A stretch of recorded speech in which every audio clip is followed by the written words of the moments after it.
ദൈവികമായ ദർശനമുള്ളവർക്കേ ക്ഷമിക്കാനൊക്കത്തുള്ളൂ. നമ്മുടെ എല്ലാം ചിന്ത എന്തെന്നറിയാം, നമുക്ക് ആർക്കാണ്ട് അവിടെ ഒരു 5-6 ഏക്കർ എഴുതിയിട്ടേക്കുക. അങ്ങനെ നമ്മളൊരു 5-6 ഏക്കർ എഴുതിയിട്ടിരിക്കുക, പിന്നെ നമ്മളും അങ്ങ് ഡിവൈഡ് ചെയ്ത് വെച്ചിരിക്കുകയാണ്. അവർക്ക് സിയോൻ, ഇവർക്ക് യെരൂശലേം, മറ്റവന് പുതിയ ഭൂമി. ഇനി മറ്റവനെ അവിടെ നമ്മൾ കയറ്റത്തുമില്ല. ഷോടാ, എന്തോ ചെയ്യും, ആകെ വെള്ളത്തിലാകും. പ്രിയമുള്ളവരെ, അതിനെ ചൊല്ലിയൊന്നും വഴക്കുണ്ടാക്കാൻ പോകാതെ സ്വർഗം അടയുമോ ഇല്ലേ എന്നുള്ളതൊന്നും ആലോചിച്ചാട്ടെന്നേ.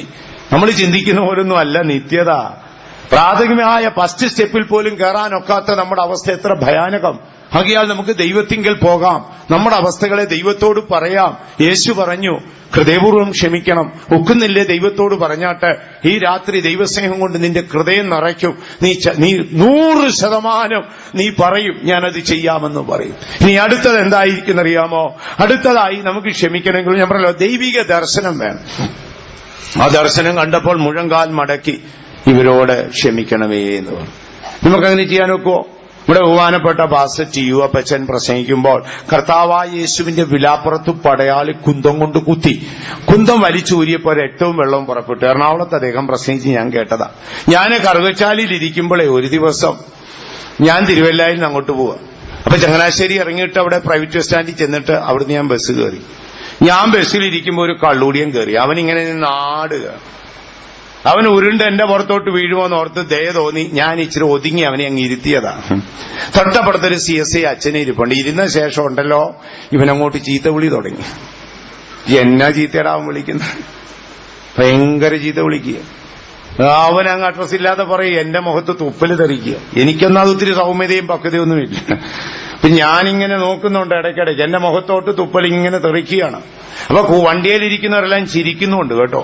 കുറെ കഴിഞ്ഞപ്പോൾ CSI അച്ഛൻ അവനെ ഷൗട്ട് ചെയ്തു. അച്ഛനോട്, അച്ഛനെ കണ്ടുകൊണ്ടുകൂടിയാന്ന് തോന്നുന്നു, അവൻ ക്രിസ്ത്യാനി, അതുകൊണ്ടാണ് ഇത്രയും ഉണർവ് വന്നതേ. അപ്പൊ അച്ഛന് വേണ്ടി ആയിരിക്കാം എന്തോ. ഏതായാലും എന്നെ കുറച്ചേറെ ചീത്ത പറഞ്ഞു. അപ്പൊ ഞാൻ മിണ്ടാതിരിക്കുന്നാണ്ടപ്പോ അവനൊരു ഡൗട്ട്, ഞാൻ തമിഴ്നാട്ടുകാരനാണോ? മിണ്ടായിരിക്കല്ലേ, മുഖം മുഴുവൻ തുപ്പല് തെറിച്ച് ഉടുപ്പയിലും ഒക്കെ തെറിച്ച്. ഞാൻ മിണ്ടിയില്ല. കറുകച്ചാൽ ബസ് സ്റ്റാൻഡിലെത്തി. അവൻ ഇറങ്ങാൻ തുടങ്ങിയപ്പോ ഞാൻ തോളത്ത് വിട്ടിട്ട് പറഞ്ഞു, എടാ നീയേ നല്ല ഒരു വ്യക്തിത്വമുള്ള മനുഷ്യനല്ലേടാ, പേപ്പട്ടി പോലും കുടിക്കാത്ത ഈ കരിയോര് കുടിച്ചാണോടാ ജീവിക്കുന്നത്. ഈ പോക്ക് പോയ നിന്റെ അവസാനം നരകമല്ലേടാ. അപ്പോഴാണ് അവന് മനസ്സിലായത് ഞാൻ മലയാളിയാണ്. കുട്ടിനെ അവൻ പേടിച്ചു.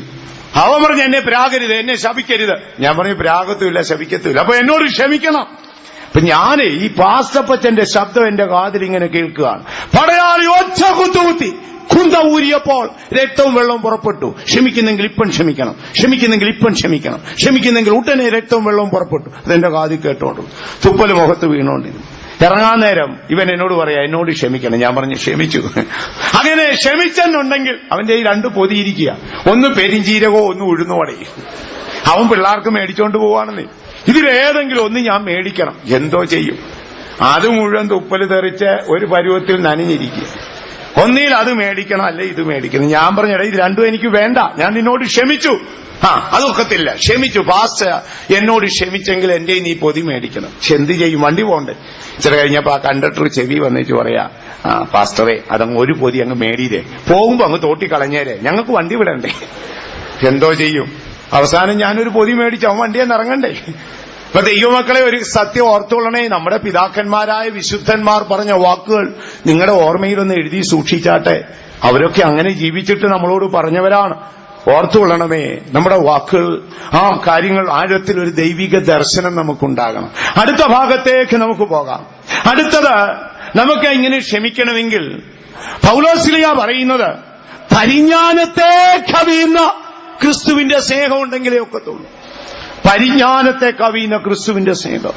അപ്പൊ എനിക്ക് പരിജ്ഞാനമുണ്ട് പല കാര്യങ്ങളെക്കുറിച്ചും, വലിയ പരിജ്ഞാനം ഇല്ലെങ്കിലും ബൈബിളിലെ കാര്യം, പാപിയുടെ അവസ്ഥ, ദുഷ്ടന്റെ ഗതി, നരകത്തിന്റെ അവസ്ഥയൊക്കെ ഉണ്ട്. അപ്പൊ എന്റെ പരിജ്ഞാനം വെച്ചാണ് ഞാൻ ചെയ്യുന്നെങ്കിൽ എനിക്ക് ബഹുമാനപ്പെട്ട ബ്രദർ സിബിയുടെ തെറ്റുകളെ അദ്ദേഹത്തോട് ക്ഷമിക്കാനൊക്കത്തില്ല. എന്റെ പരിജ്ഞാനം പറയുകയാണ് അതങ്ങനെയാണ് ഇങ്ങനെയാണ് എന്ന്. എന്റെ പരിജ്ഞാനം ഇരിക്കുന്നിടത്തോളം കാലം എനിക്ക് ക്ഷമിക്കാനൊക്കത്തില്ല. പക്ഷെ എന്റെ പരിജ്ഞാനത്തിന് മീതെ കവിയുന്ന ക്രിസ്തുവിന്റെ സ്നേഹം ഉണ്ടെങ്കിൽ, നിങ്ങളെ ഒരു ഉറവയിൽ ചെന്ന് നോക്കണം. ഉറവ കണ്ടിട്ടില്ലേ? ആ ഉറവ ഇങ്ങനെ വെള്ളം ഒഴുകുമ്പോൾ നിങ്ങളൊരു പാറക്കഷ്ണം എടുത്ത് ആ ഉറവയിലോട്ടിടണം. അപ്പോൾ എന്ത് ചെയ്യുന്നറിയോ? കുറെ നേരം ഈ വെള്ളം ഇങ്ങനെ ഒഴുകി ഒഴുകി ഒഴുകി വന്ന ആ പാറയിൽ അവിടെ തടഞ്ഞു നിൽക്കും. ഇച്ചിരി കഴിയുമ്പോൾ ഈ ഉറവ ഇങ്ങനെ കവിഞ്ഞ് പാറയെ കവിഞ്ഞൊഴുകി അതിന്റെ വഴിക്കങ്ങ് പോകും. ഇതാണ് ക്രിസ്തുവിന്റെ പരിജ്ഞാനം, അല്ലേ? പരിജ്ഞാനത്തെ കവിയുന്ന ക്രിസ്തുവിന്റെ സ്നേഹം. ഇതില്ല സഹോദരങ്ങളെ. നമ്മുടെയിലൊക്കെ ഉള്ള സ്നേഹം എന്ന് പറയുന്നത് ഒരു സ്പൂണിനകത്ത് എടുക്കാനുള്ളതേ ഉള്ളൂ. അത് നമുക്ക് തന്നെ ഇല്ല. ഇതുകൊണ്ടൊക്കെയാ നമുക്ക് ഒക്കാത്തത്. വേദപുസ്തകം പഠിച്ചാൽ ഇതൊക്കെ നടക്കും, നമ്മൾ ശ്രദ്ധിക്കുന്നില്ല. പരിജ്ഞാനത്തെ കവിയുന്ന ക്രിസ്തുവിന്റെ സ്നേഹമെന്നാ. ഞാൻ ഉദാഹരണം നിങ്ങളോട് പറയാം. സഹോദരിമാർ സാധാരണ കിണറ്റിൻകരയിൽ പോയി വെള്ളം കോരുമ്പോൾ മഴക്കാലത്ത് ചിലപ്പോൾ കാല് തെറ്റി പത്തോന്ന് വീണ് അവരുടെ നടുവൊടിയോ നടുവുളുക്കോ ചെയ്തെന്നിരിക്കട്ടെ, 2-3 ദിവസമൊക്കെ ചൂട് വെച്ച് എണ്ണ തേച്ചൊക്കെ ഇരിക്കും. ഇടയ്ക്കിടയ്ക്ക് ആ വേദന വരും. നിങ്ങൾ ആരെങ്കിലും ആ കിണറ്റിൻകരയെ പ്രാകാറുണ്ടോ? കിണറ്റിൻകരയിൽ ഉരുണ്ട് വീണെന്ന് പറഞ്ഞ് കിണറ്റിൻകരയെ പ്രാഗിയവരാരെങ്കിലും ഉണ്ടോ? ഒറ്റ കുഞ്ഞുങ്ങളും ഇല്ല. നടുവിന് വേദനയുണ്ട്, ഇടയ്ക്കിടയ്ക്ക് വേദനയാണ്, ചൂട് വെക്കണമെങ്കിലും നമ്മളെ പ്രാകാറില്ല. എന്നാൽ ഞാൻ ചോദിക്കട്ടെ, നിങ്ങളുടെ പ്രിയപ്പെട്ട ഭർത്താവ് നിങ്ങൾ എന്തോ പറഞ്ഞു, അദ്ദേഹത്തിന് ഇഷ്ടപ്പെട്ടില്ല, കാലുമടയ്ക്ക് ഒരെണ്ണം തന്നു, നടുവിന് കൊണ്ടു, നടുവിന്റെ അവിടുത്തെ ഒരു മസിൽ ചരിഞ്ഞു, കൊണ്ടത് എന്തിനായിക്കൊള്ളട്ടെ, അതിങ്ങനെ ഇടയ്ക്ക് ചൂടൊക്കെ വെച്ചാലും ഇടയ്ക്കിടയ്ക്ക് വേദന വരുമ്പോൾ പറയാം, അയ്യോ ആ കാലൻ ആ മുടിഞ്ഞവൻ എന്നെ ഇടിച്ചതാണ് എന്ന് പറഞ്ഞു. പറയാറില്ലേ സഹോദരങ്ങളെ? കാരണം എന്താ? നമുക്കൊരു വിലയിരുത്തലുണ്ട്. കിണറ്റിൻകരയിൽ ഉരുണ്ട് വീണ നമ്മുടെ നട്ടല്ലൊടിഞ്ഞപ്പം കിണറ്റിൻകരയെ നമ്മൾ പ്രാകാറില്ല. പക്ഷെ മറ്റൊരാള് നമ്മളെ ചെയ്തപ്പോൾ അത് ഓർത്തിരുന്ന് പറയാറുണ്ട്. കാരണം എന്താ? നമുക്കറിയാം കിണറ്റിൻകരെ പറഞ്ഞിട്ട് കാര്യമില്ല. നമ്മുടെ കുഞ്ഞു കുശൃതി പിള്ളാരില്ലേ, അവന്മാരെന്തേലുമൊക്കെ കുശൃതി കാണിച്ച് മേശ വഴി കയറി എടുത്തു മറിയും, മേശയോടെ ഉരുണ്ട് വീഴും, അവങ്ങേന്ന് പോകും. ഇപ്പൊ തള്ള ഇങ്ങോട്ട് പിടിച്ചോണ്ടെന്നിട്ട് എടാ കുഞ്ഞിനെ നോവിച്ചോടാന്ന് ചോദിച്ചിട്ട് മേശയ്ക്കിട്ട് 2 അടി അടിക്കും. കണ്ടോ? അവന് സമാധാനമായി. ശ്രദ്ധിച്ചിട്ടുണ്ടോ? അവന് വേദനയും പോയി, അവന് സമാധാനമായി. അമ്മ മേശയ്ക്കിട്ട് 2 എണ്ണം കൊടുത്തല്ലോ. പക്ഷെ അവനൊരു 20 വയസ്സുള്ളപ്പോ മേശയ്ക്കിട്ട് തല്ലി അവൻ പറയും തള്ള വേറെ പണി പോയി നോക്കാൻ പറയും. കാരണം എന്താ? അവൻ അറിവായി, മേശയ്ക്ക് ബോധമില്ലെന്ന്. അപ്പോൾ പലപ്പോഴും നമ്മുടെ പരിജ്ഞാനം ആ സഹോദരങ്ങളെ നമ്മളെ ഇട്ട് കറക്കുന്ന. ഇനി ഞാൻ നിങ്ങളോട് പറയാം, നമ്മുടെ പരിജ്ഞാനം നമ്മൾ വിലയിരുത്തും.